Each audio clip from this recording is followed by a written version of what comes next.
जय श्रीराम। श्रीमते रामानुजाय नमः। ओम नमो भगवते वासुदेवाय।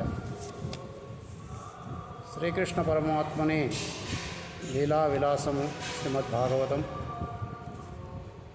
ఈ భాగవతాన్ని మనం గనక ఒక 10 పర్యాయాలు వేగంగా భాగవతం భాగవతం భాగవతం అంటూ ఉంటే అది కాస్త భాగవతం భాగవతం భాగవతం అనే శబ్దాన్ని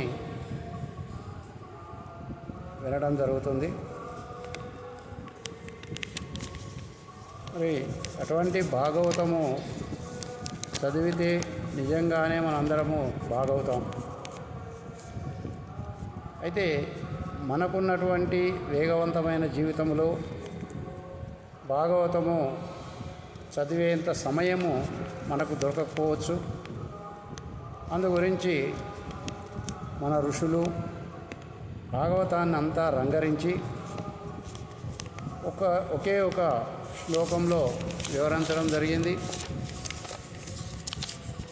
ఆ శ్లోకాన్ని ప్రతిరోజు మననం చేసినట్లయితే భాగవతం పఠించిన ఫలితాలు మనకు లభిస్తవి.